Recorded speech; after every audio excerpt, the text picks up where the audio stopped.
On this episode of the Nonprofit Ready podcast, I'm pleased to be joined by Jacki Weber, Chief Development Officer at Homeboy Industries.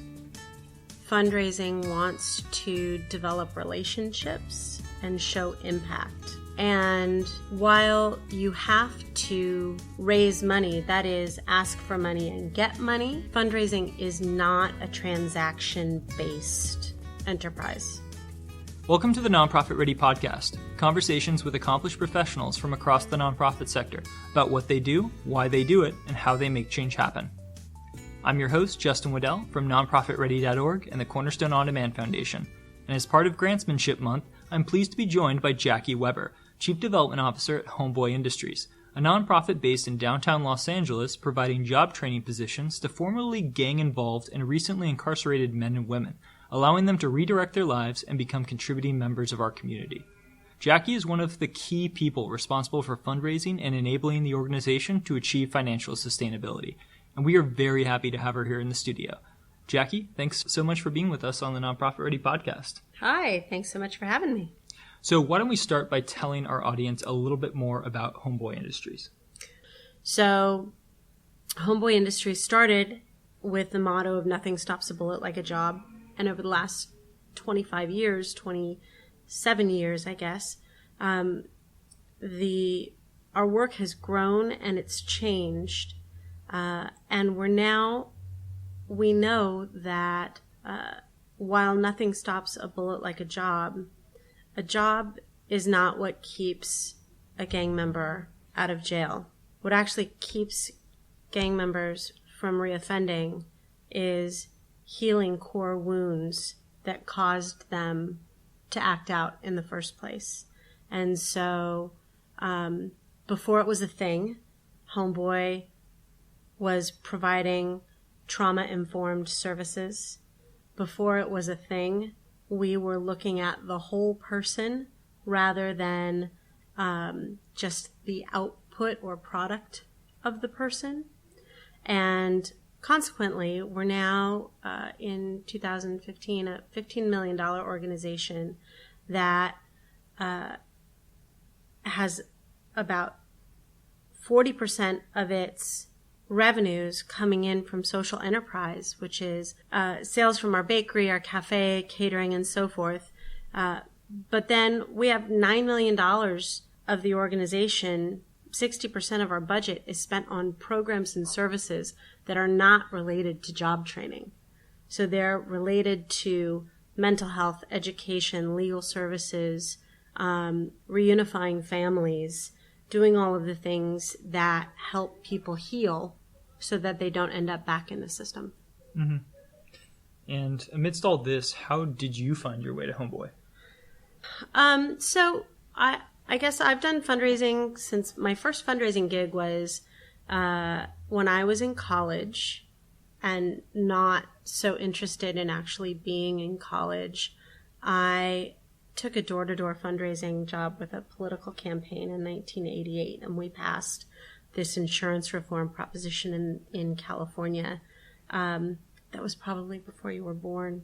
No. I skated right in under that. Okay. Whew. All right. So when you were still in diapers, that's when I was going door-to-door fundraising.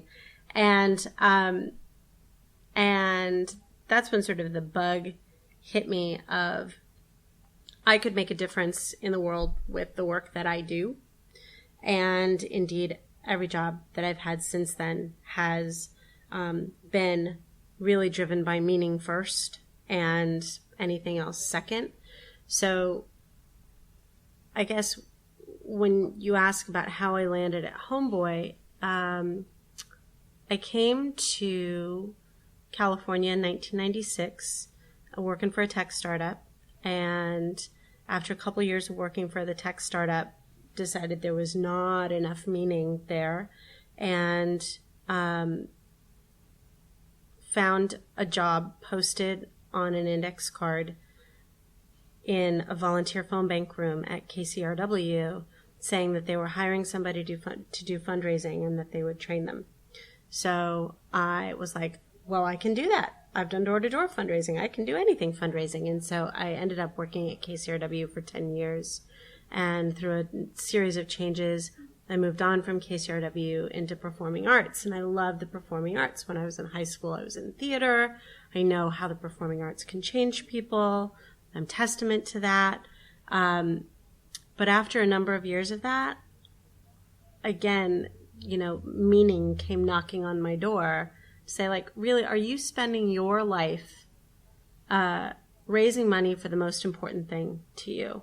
And by this time, I was in my early 40s and decided that really the most important thing for me was that my kids and the kids that they grew up in be safe and healthy and productive. And what I saw across town was thousands of families every year being shattered by violence, substance abuse, criminal activity, families broken apart. And as I came to this realization, a job announcement landed in my inbox, and 2 weeks later I was leaving. Wow. Now, you mentioned that you caught the bug for fundraising. That's not a bug a lot of people catch. A lot of people view fundraising as their least favorite thing to do. What about it appeals to you? There are two things that appeal. One is the idea of being on a soapbox. If you've got something to soapbox for, if you've got a reason to get up on a soapbox, why not raise money for it? And the other is, for me, the way that I engage with people is I want to find out what your interests are, and then I want to help you make those come to fruition, whatever those interests are. So what is it that you need? You need a swim cap for your kids' swim lesson. Let me find a way to get you a swim cap. Or you need, you're interested in puppies. I'm allergic to puppies, but you're interested in puppies. Let me see if I can find a way for you to make a difference in puppies' lives. Matchmaker, I think, is the kind of the source of that. Okay. Interesting. Matchmaker and loudmouth. Matchmaker and loudmouth, words to live by. How do you explain your job today? Are you still going door to door? Are you still making those calls? Oh, that's a good What question. does the Chief Development Officer of Homeboy Industries do? I do a little bit of everything. What the Chief Development Officer at Homeboy is doing right now is focusing on aligning communication at Homeboy, external communication, so that the organization speaks with a united voice to all of its different stakeholders, from people who are investing in Homeboy to people who are receiving services to people who are buying bread, so that everybody knows what Homeboy's about. And then the Chief Development Officer is also creating strategies, looking at the horizon to ask, what is it that we're going to need to raise in order to make the impact that we want to make over the next 5 years? And what are the strategies that we need to employ to get there? At the same time, I'm writing holiday catalog copy, end of year solicitation copy. I'm meeting with grant funders, and I'm meeting with major donors, and overseeing crowdfunding campaigns. So there's all of it. Yeah, it almost sounds like you are in a mixture of fundraising and marketing. Do you work fairly closely with the marketing team? Yep. What's that relationship like? So the marketing team is part of the development team at Homeboy. It's not always that case at nonprofits, but marketing is part of development. And even though marketing does many things that are not development, at the end of the day, that messaging arc needs to be coordinated in order for fundraising to be effective. Were you ever in a role in which they were separate silos? Yeah. Okay. What challenges did you find in that situation in terms of maintaining alignment? Marketing wants to do different things than fundraising. Marketing wants to transact where fundraising wants to develop relationships and show impact. Mm-hmm. And while you have to raise money, that is, ask for money and get money, fundraising is not a transaction-based enterprise. Interesting. A lot of people would disagree with you on that. Enlighten us further. So, as a fundraiser, if I am talking to the right 30 people throughout the course of the year and communicating with the right 30 people throughout the course of the year, then when I get to that time of the year, whether it's the end of the year or whenever that person is ready to make an ask, the proper cultivation has gone into that work. I'm still making the ask, but there's a lot of communication that is not asking. Mm-hmm. Marketing, there are a couple types of marketing, right? So there's retail marketing and brand marketing. Mm-hmm. If you're brand marketing, I think brand marketing and fundraising are closely aligned. Retail marketing, not so much, because retail marketing doesn't care about the relationship. Retail marketing cares about the sale. Mm-hmm. Retail marketing cares that one day only you can make this happen. And so those two are at odds with each other. Okay. And that's interesting to me because you mentioned that Homeboy is 40% social enterprise. How does that funding scenario change the way in which you play the fundraising game? So it's interesting. I don't know that it really changes the scenario. I think it changes my communication in that Homeboy's at 21 farmers markets. Mm-hmm. Homeboy is at in every Ralph's with chips and salsa. So there's a cafe at LAX. Mm-hmm. There's a cafe at Culver Studios. So people think, wow, Homeboy must be rolling in dough. You get so much money from selling all your stuff. And that is not the case at all. Social enterprise only accounts for 40% of our revenue. The rest comes from fundraising. Mm-hmm. So my job in communicating is about the program and the impact. And we've got these social enterprises that provide 40% of our revenue. Yeah. What advice can you give to other nonprofits who may have a similar model based in social enterprise that have to convince their donors, wait a minute, guys, this isn't funding our entire operation? I think that when you look at at what percentage of your revenue is coming from a social enterprise as compared to your overall program, that it very quickly becomes apparent that what you need to focus on is the difference that you're making in somebody's life, not the fact that you're selling bread. Mm-hmm. And if somebody asks, or if there is any lack of clarity about where your money comes from, you put a big stamp on anything it is, on your coffee cup, on your whatever. Do Good Coffee Company gets 10% of its revenue from coffee sales. 90% comes from people like you who give another $5 at the cash register when you buy. Yeah, just make those expectations very clear. Yeah. Since coming on at Homeboy, how has your role evolved? I think coming on at Homeboy, the organization had a 25-year track record of doing great work. And it was known virtually exclusively in the larger kind of donor philanthropic community as the chips and salsa people, the people with the bakery. Oh, they don't need money because they don't need it. They're a social enterprise. They make all of their money. So what has changed since I came on board is the level of communication and the constancy of communication that we've had with our different stakeholders.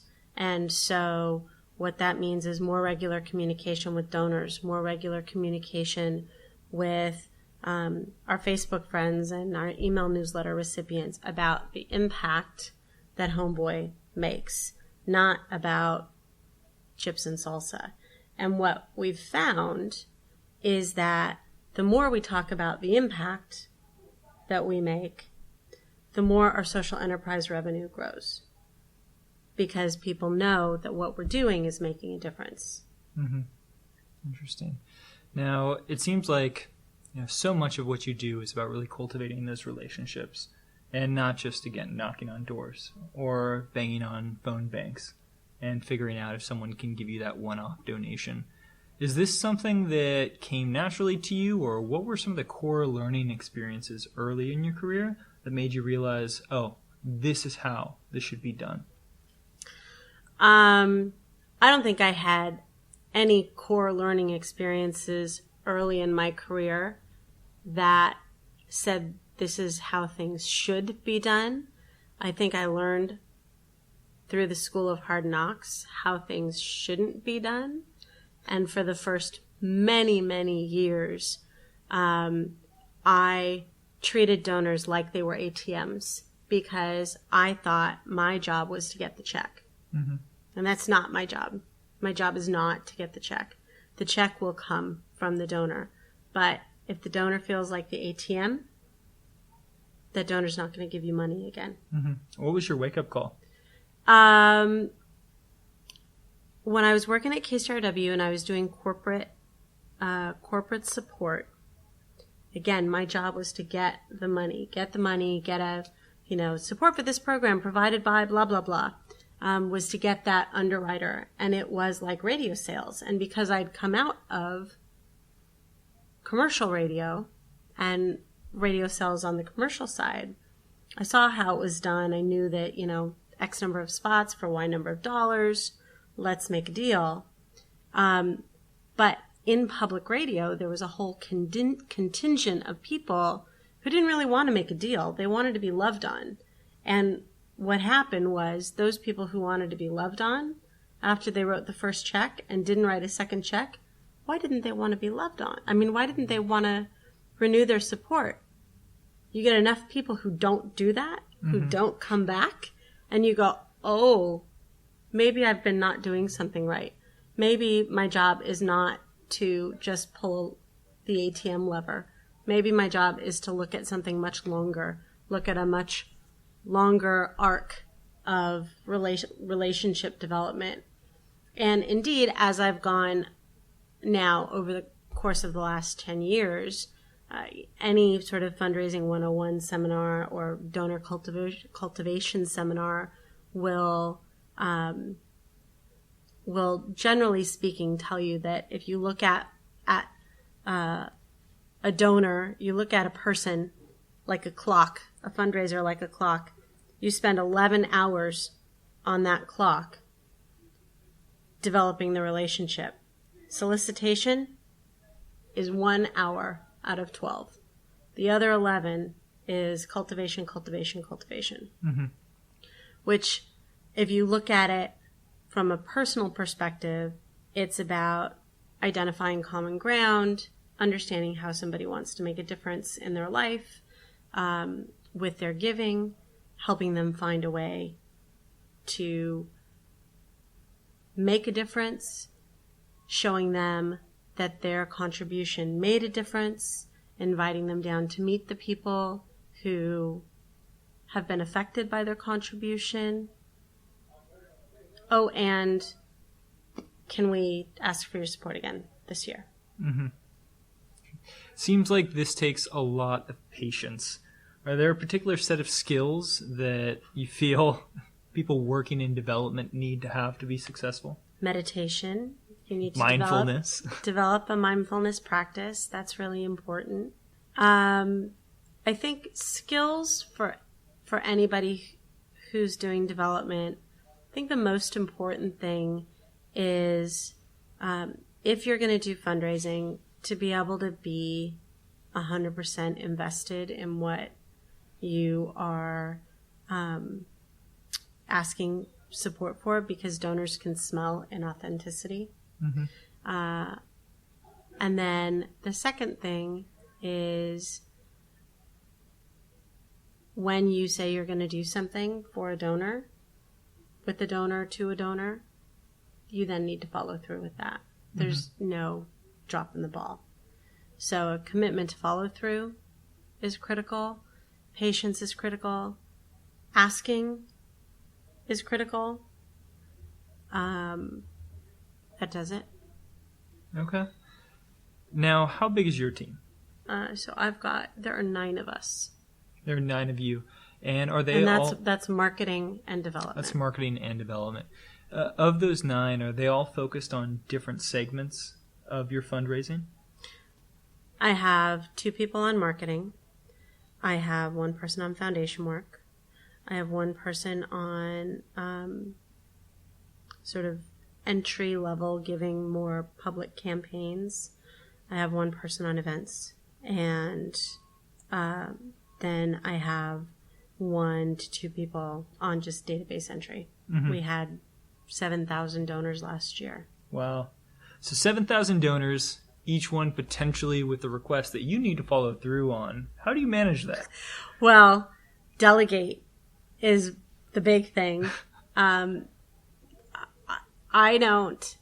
delegate as much work as I can to the people that I work with, and I let them know that follow-up is critical. Mm-hmm. Do you have team meetings to reconvene to manage that chaos, I assume? No, we have weekly meetings. Mm-hmm. Absolutely. We've got weekly team meetings, weekly one-on-one meetings with everybody on the team. And then executive team meetings, coordinating the work of the agency with our work so that we're all aligned on the same page. How has your understanding of this work changed as you've moved from, the front lines to a more strategic position? I think I'm much more aware that there's no silver bullet, that relationship development takes time, and that when word on the street changes for the better, that's when you know you're doing your job right. Mm-hmm. Now, how closely do you monitor, and how do you monitor public perception of your organization? Because I imagine that's absolutely essential to maintaining success in fundraising.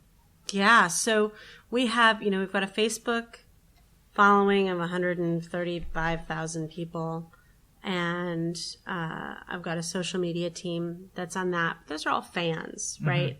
Mm-hmm.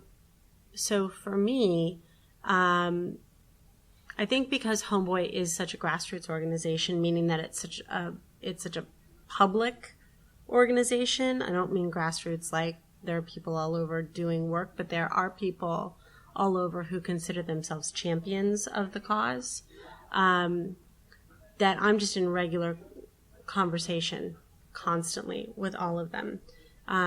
With grant funders are great.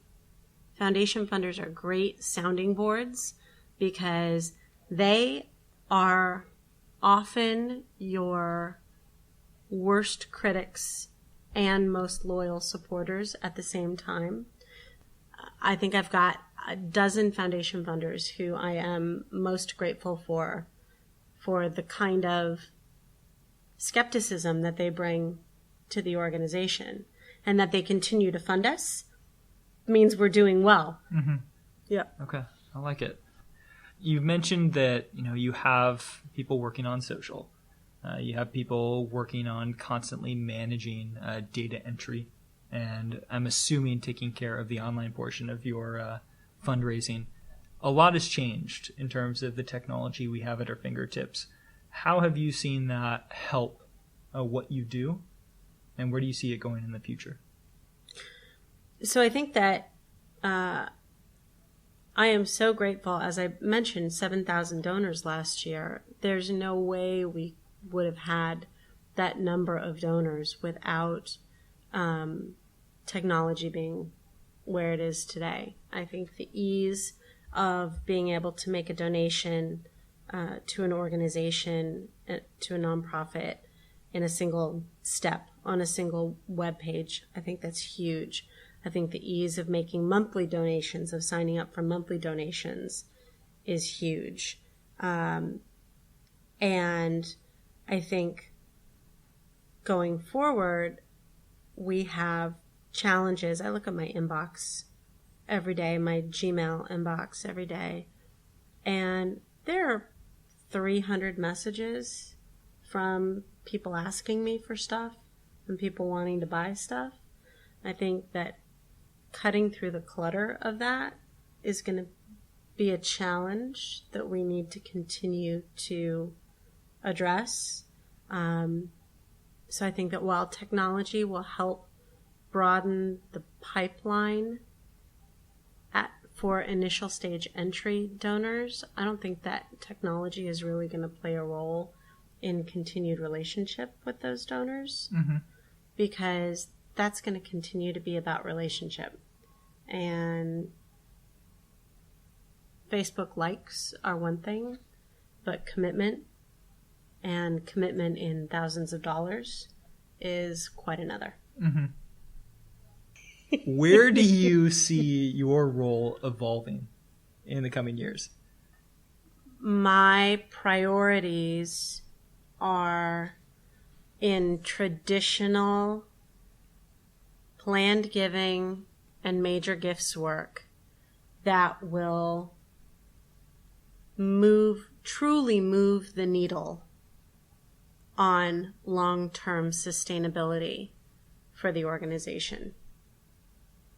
I think from the time that I started up until now, we didn't have the communication pieces in place that effectively told the story of what Homeboy does every day throughout the year to all the many kinds of donors that we have. I think that those are now in place, and I think I've got the team that can carry those forward. So my challenge, my role, my priority is now going to be to focus on the major gifts. So for someone looking to get into development, what's the one piece of advice you would give them? Boy, I think advice would be know what you need to raise, know your expectations, and then focus on the right people to help you reach those expectations. What I mean by that is, don't think you're going to get Steven Spielberg to give you money just because he's rich. Find the people who are aligned with your cause. And maybe Steven Spielberg is aligned with your cause. But find the people who are aligned with your cause or can be aligned with your cause, and get those people involved to the point that they want to invest. Like it. Stop thinking about the silver bullets and Right. actually appropriately actionable steps. And I think with that, those are the perfect final words to finish this podcast. All right. So for those of our listeners who want to learn more about Homeboy Industries, where would they go? How would they do that? They would go to homeboyindustries.org, which is our official website, or they would find us on Facebook by searching on Homeboy Industries. And if you're in Los Angeles, there are a number of farmers markets that you can go to. As our producer, Alec Green, can attest, they have delicious cinnamon bread. That's true. All right. Well, Jacki Weber, thank you so much for joining us today. Absolute pleasure. Absolutely. Thank you so much for having me. Jacki Weber is the Chief Development Officer at Homeboy Industries. Jacki, thanks again for joining us on the Nonprofit Ready podcast. If you enjoyed this episode, be sure to subscribe at iTunes, Stitcher, SoundCloud, or wherever you listen to your favorite podcast. And while you're there, we would love it if you'd leave us an honest rating and review. Finally, be sure to sign up for nonprofitready.org, our open online learning portal for nonprofit professionals, which includes more than 300 online learning resources covering the most crucial job functions in the nonprofit sector, all 100% free. The Nonprofit Ready podcast is a production of the Cornerstone On Demand Foundation. Thanks to our executive producer, Alec Green, our editorial director, Jeanette Lamb, our sound producer, Trung Nago, and most importantly, you, for helping us to build the Nonprofit Ready community. Learn more about all of the capacity building services of the Cornerstone On Demand Foundation at csodfoundation.org. Thanks again, and have a great day.